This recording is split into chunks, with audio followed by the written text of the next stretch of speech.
Langit Semarang malam itu kelabu, seolah menyimpan sesuatu yang enggan diungkapkan. Hujan gerimis membasahi jalanan tua di depan bangunan megah berarsitektur Belanda yang dikenal sebagai Lawang Sewu. Ribuan pintu yang berdiri tegak itu seakan menjadi saksi bisu dari berbagai tragedi yang pernah terjadi di dalamnya.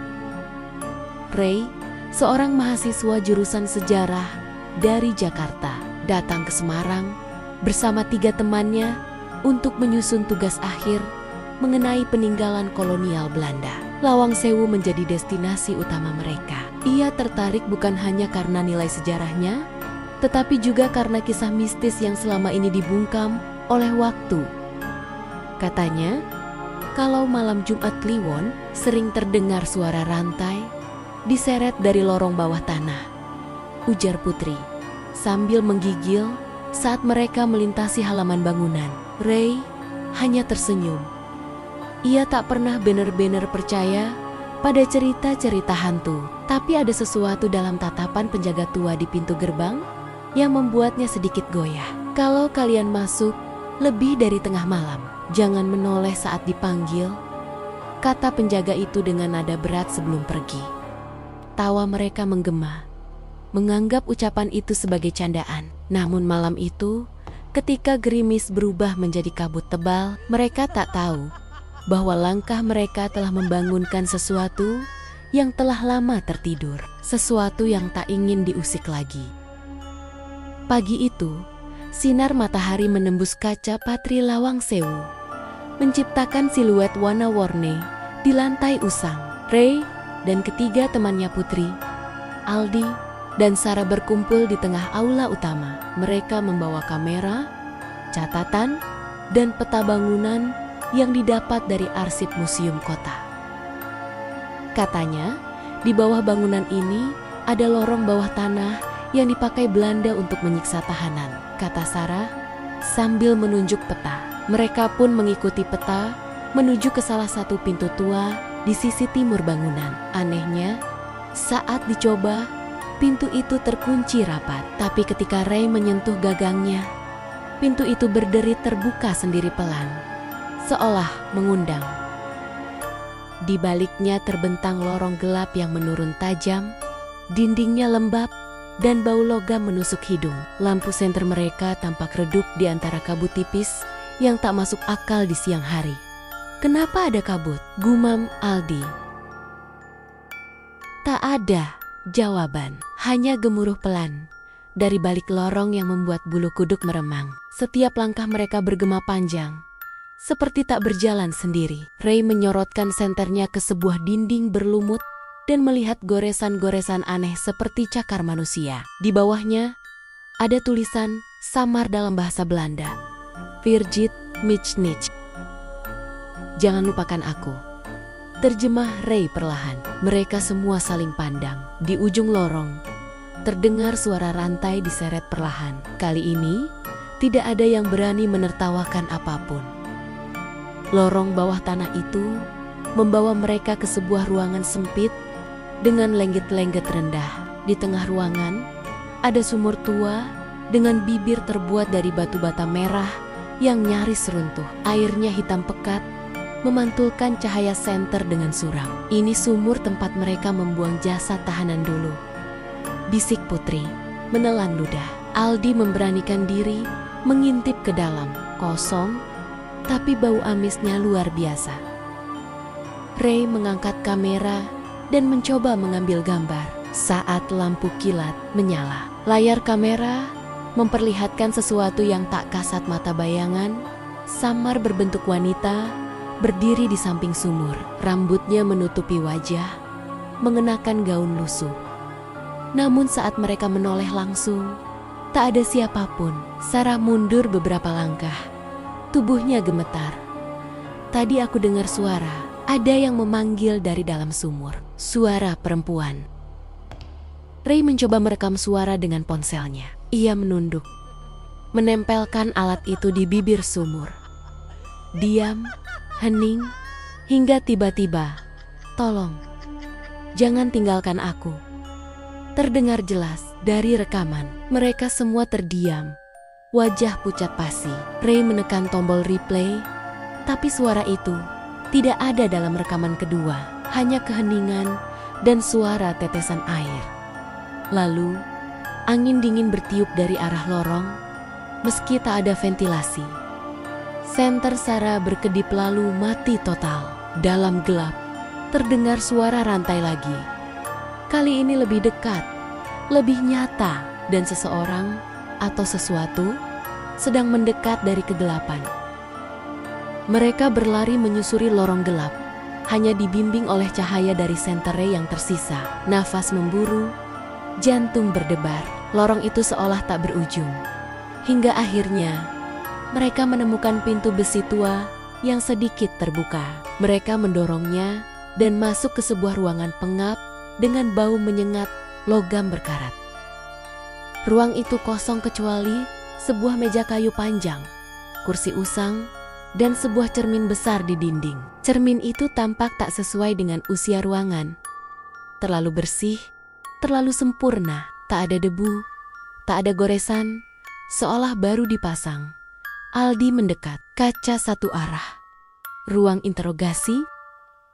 Ketika ia berdiri di depannya, cermin menampilkan pantulan aneh.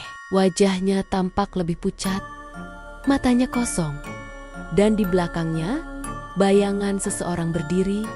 Ia menoleh cepat, tak ada siapa-siapa. Ray mencoba memotret cermin. Hasilnya lebih aneh lagi. Di balik refleksi mereka, ada barisan sosok berseragam Belanda, berdiri kaku dengan wajah menghitam dan mata melotot. Sarah menjerit dalam cermin. Ia melihat dirinya duduk di kursi interogasi. Tubuh penuh luka dan mulut disumpal kain kotor. Saat ia melangkah mundur, suara dentingan rantai kembali terdengar kali ini dari dalam cermin. Tiba-tiba, cermin berembun. Tulisan muncul perlahan dari sisi dalam. "Kalian belum melihat semuanya." Lampu senter Ray berkedip. Saat nyalanya kembali stabil, refleksi mereka sudah hilang dari cermin. Yang tersisa hanya ruangan kosong, dan mereka yang kini merasa diawasi dari balik kaca. Mereka keluar dari ruang interogasi dengan napas terengah. Wajah-wajah mereka kini tak lagi bisa menyembunyikan ketakutan. Lorong selanjutnya lebih gelap, dengan dinding yang mulai berlumut tebal dan bercak merah tua seperti darah yang membeku. "Kayaknya ini jalur ke ruang tahanan," kata Ray, mencoba tetap tenang meski suaranya bergetar. Lorong itu berbelok tajam ke kanan. Di ujungnya, tampak sosok tinggi besar berdiri membelakangi mereka. Seragam kolonial Belanda yang usang melekat di tubuhnya. Tapi yang paling mengerikannya, tak memiliki kepala. Lehernya hanya lubang menganga yang mengeluarkan asap hitam tipis. Aldi menahan teriakannya. "Ray, itu dia!" Sosok itu perlahan berbalik.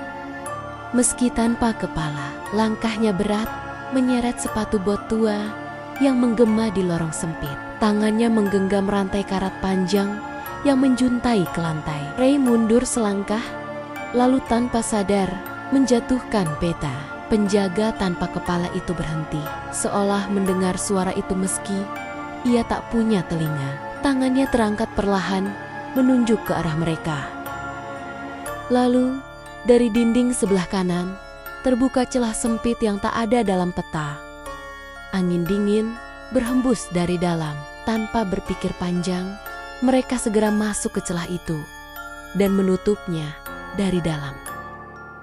Gelap total, nafas tertahan, hanya suara langkah berat dan dentingan rantai dari luar.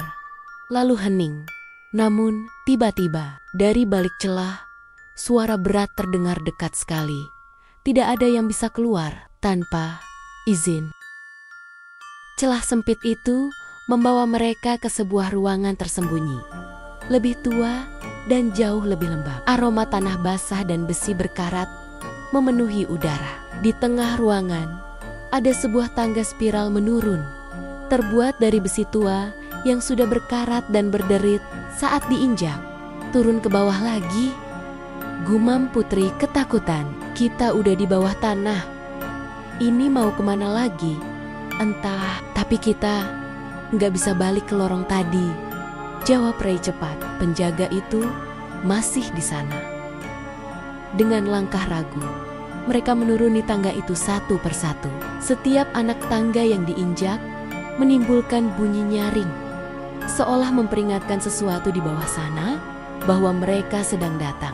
Cahaya senter semakin redup dan udara semakin dingin seperti memasuki ruang hampa. Setelah entah berapa puluh anak tangga, mereka tiba di ruangan berbentuk melingkar. Dinding-dindingnya dipenuhi ukiran simbol kuno yang tak mereka kenali. Di tengahnya ada lingkaran besar seperti altar, dikelilingi oleh tulang belulang manusia. Tempat ini kaya ruang ritual, bisik Sarah gemetar. Tiba-tiba, api biru menyala di sudut-sudut ruangan, seperti dinyalakan oleh tangan tak terlihat. Suasana berubah mencekam, bayangan mulai bergerak di dinding, meski tak ada sumber cahaya yang bergoyang. Lalu, dari altar, muncul suara lirih perempuan dalam bahasa Belanda tua, yang entah kenapa bisa dimengerti oleh mereka semua. Kalian sudah melewati batas. Tak semua rahasia boleh dibuka. Lantai di bawah mereka bergetar pelan, seolah ruang itu hidup dan mereka adalah tamunya yang tidak diundang. Di salah satu sudut ruangan melingkar, Ray menemukan peti kayu tua yang tertutup debu dan jaring laba-laba. Ia membukanya perlahan. Engselnya berderit serak seperti keluhan makhluk sekarat. Di dalamnya tergeletak sebuah buku kulit tebal berwarna merah tua, diikat rantai tipis yang telah berkarat. Aldi memperhatikan dengan was-was. Jangan dibuka sembarangan, Ray. Ini bukan buku biasa. Namun Ray, terdorong rasa ingin tahu dan ambisi penelitiannya, nekat membuka buku itu. Begitu ikatannya terlepas, udara di ruangan mendadak berubah lebih berat, lebih sunyi. Buku itu terbuka sendiri, halaman-halamannya terbalik cepat, seolah ditiup angin, hingga berhenti pada satu lembar yang penuh dengan simbol dan tulisan tangan yang tercoret kasar. Tiba-tiba, dari dinding terdengar suara-suara jeritan. Bukan satu, tapi puluhan, mungkin ratusan. Mereka seperti berasal dari dalam batu, dari masa yang jauh tertinggal. Sarah menjerit, menunjuk ke sekeliling. Bayangan hitam muncul di tiap sudut, merangkak di dinding seperti asap hidup. Buku di tangan Ray mulai memanas, dan tulisannya berubah menjadi bahasa yang mereka semua pahami. Yang membaca ini akan menjadi jembatan antara dunia yang dulu dan yang sekarang. Putri berteriak, "Tutup bukunya, Ray!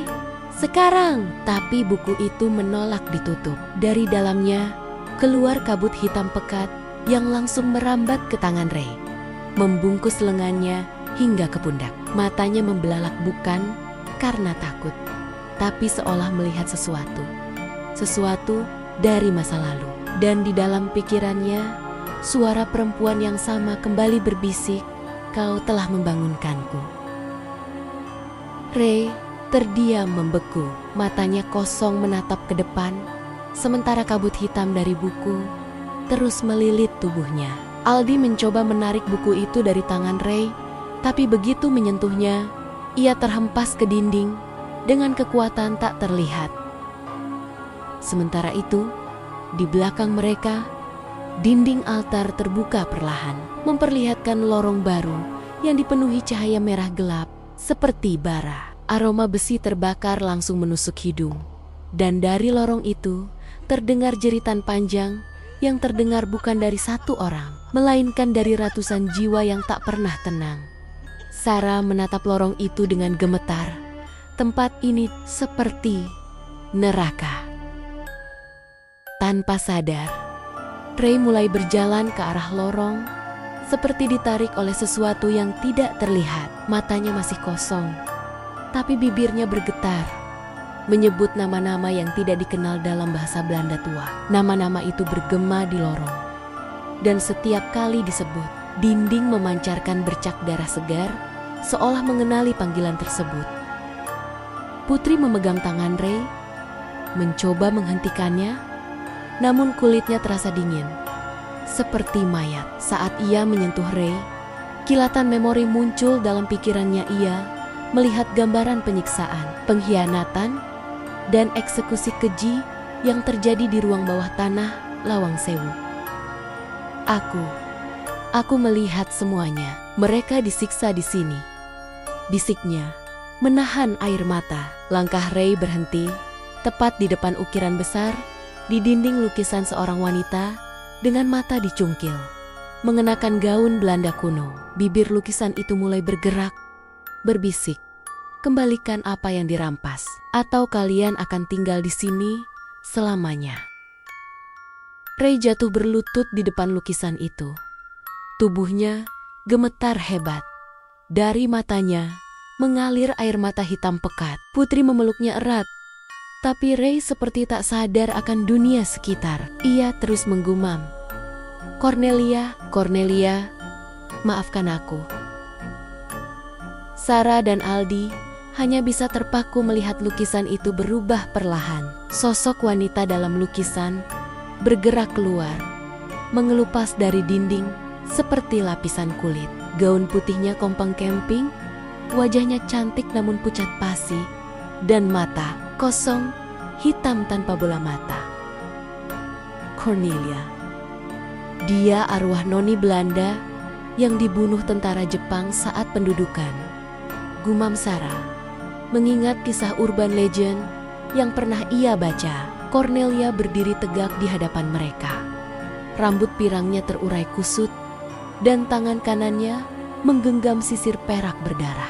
Ia melayang mendekat, mengelilingi Ray yang masih terguncang, lalu menatap satu persatu ke arah mereka. Dia tidak mau Ray pergi. Ray sudah jadi wadahnya, bisik Putri. Cornelia berbicara dalam suara berat yang menggema di seluruh ruangan. Dia telah membuka pintu. Jiwa-jiwa kami terperangkap karena pengkhianatan, dan kini dia yang akan menebusnya. Tiba-tiba, bayangan lain bermunculan dari dinding tahanan Belanda. Pribumi dan tentara Jepang, semua dalam kondisi mengenaskan. Mereka semua mengelilingi Ray, seolah menuntut sesuatu yang sudah lama terutang. Cornelia mengangkat tangannya tinggi. Dari langit-langit, darah mulai menetes, menyusun simbol di lantai yang berkilau merah. "Jika kalian ingin menyelamatkannya," ucap Cornelia, "kalian harus kembali ke awal, ke tempat pertama darah ini ditumpahkan." Cornelia menghilang seiring kilatan cahaya merah terakhir dari simbol darah di lantai. Ruangan kembali sunyi. Ray pingsan di lantai. Tubuhnya lemas seperti habis direnggut sesuatu. Putri meraih peta yang hampir sobek, mencari titik awal perjalanan mereka lorong pertama yang mengarah ke sumur mati. Mereka menyusuri jalur kembali dengan susah payah, melewati tangga neraka, ruangan berdarah, hingga kembali ke lorong sempit, di mana suara rantai pertama kali terdengar. Saat mereka sampai di persimpangan lorong, dinding di sisi kiri terlihat retak dan bergetar, seolah ada sesuatu di baliknya. Aldi menghantam dinding itu dengan batu besar. 3 kali pukulan, dan dinding itu runtuh, memperlihatkan ruangan kecil berbau menyengat, seperti darah basi dan daging membusuk. Di tengahnya berdiri tiang besi yang terikat rantai dan bercak darah tua. Di sudut ruangan tergantung lambang kecil bertuliskan, "Kamar Eksekusi Kolonial. Dirahasiakan." Sarah menggigil. Ini tempat mereka menyiksa, membunuh, mungkin termasuk Cornelia. Di bawah tiang eksekusi ada bekas lingkaran api berbentuk simbol Belanda kuno. Putri menyadari simbol itu mirip dengan yang terbentuk oleh darah di ruang Cornelia tadi. Tanpa pikir panjang, ia menempatkan buku kutukan Ray di tengah lingkaran dan menyulut api dengan korek dari tasnya. Api menyala perlahan, lalu menyambar cepat, menyinari seluruh ruangan. Jeritan menggema keras dari balik dinding, suara tangisan dan amarah beradu. Ray, yang sebelumnya tak sadar, mulai menggeliat, lalu berteriak kesakitan, seperti ada sesuatu yang keluar dari tubuhnya. Lalu, semuanya sunyi, tak ada suara, tak ada bayangan, dan Ray membuka matanya perlahan. Ray bangun perlahan, tubuhnya lemas, tapi kesadarannya kembali. Tatapannya kosong sejenak sebelum matanya berkaca-kaca. Aku melihat semuanya, bisiknya. Cornelia bukan arwah jahat. Dia korban, dia dikhianati. Mereka duduk di tengah ruangan eksekusi, di antara puing-puing simbol dan arang yang masih berasap. Ray mulai menceritakan apa yang ia lihat saat dikuasai oleh roh Cornelia, kisah tentang seorang noni Belanda yang jatuh cinta pada perwira pribumi, namun dikhianati oleh tentara Belanda sendiri karena dianggap menghina martabat kolonial. Cornelia diseret ke ruang bawah tanah ini, disiksa, dipermalukan, lalu dibunuh diam-diam. Rohnya tak pernah tenang karena kematiannya tak pernah dicatat, dilupakan oleh sejarah. Dan tempat ini, Lawang Sewu, menyimpan lebih banyak rahasia daripada yang kita tahu. Ucap Ray, masih lemah. Putri memeriksa buku kutukan yang kini hangus sebagian. Di lembar terakhir yang masih terbaca, tertulis, yang membongkar luka lama harus siap menerima warisan penderitaan. Aldi menambahkan, kita nggak bisa biarkan ini terus jadi legenda kosong. Harus ada yang tahu kebenarannya. Ray mengangguk, tapi nggak semua pintu di Lawang Sewu boleh dibuka. Ada yang memang ditakdirkan untuk tetap terkunci. Sarah melihat ke arah lorong yang gelap. Kita harus pergi sebelum tempat ini mengunci kita selamanya. Mereka meninggalkan ruangan itu perlahan dengan langkah berat. Tapi jauh di belakang, terdengar bunyi rantai terakhir yang terseret satu putaran. Lalu senyap. Langkah mereka akhirnya membawa kembali ke aula utama Lawang Sewu. Matahari pagi telah menyelinap masuk melalui kaca patri.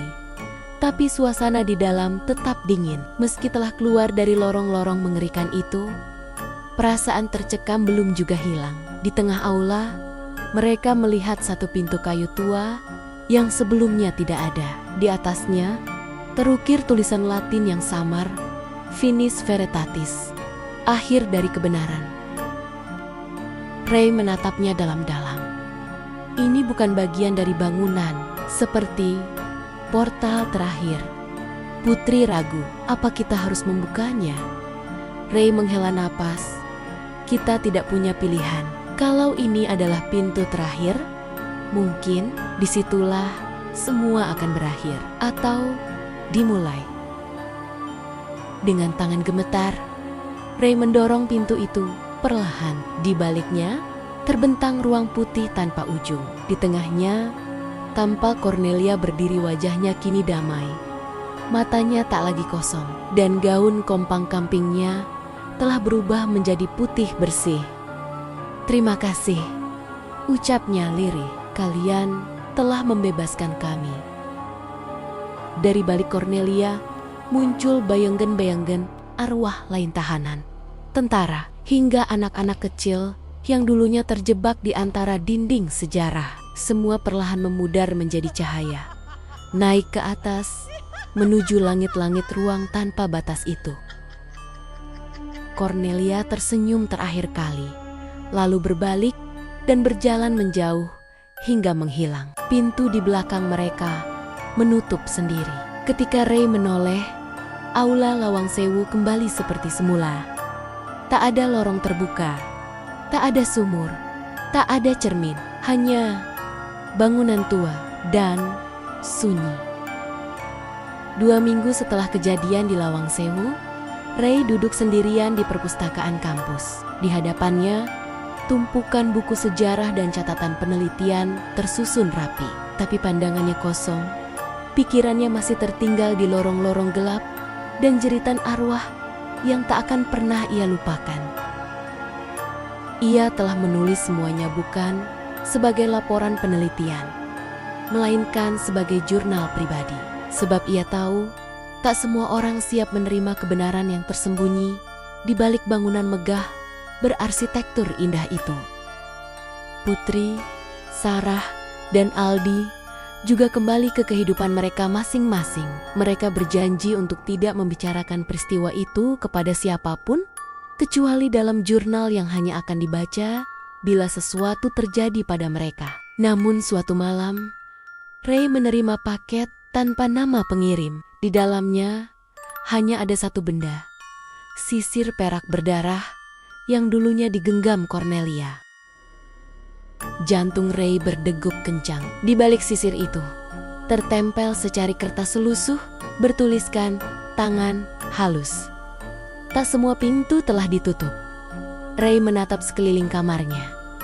Hening. Tapi dalam keheningan itu, ia mendengar suara rantai. Samar, semakin mendekat. Dan untuk pertama kalinya, sejak kembali dari Semarang, Ray tahu Lawang Sewu belum benar-benar selesai dengannya.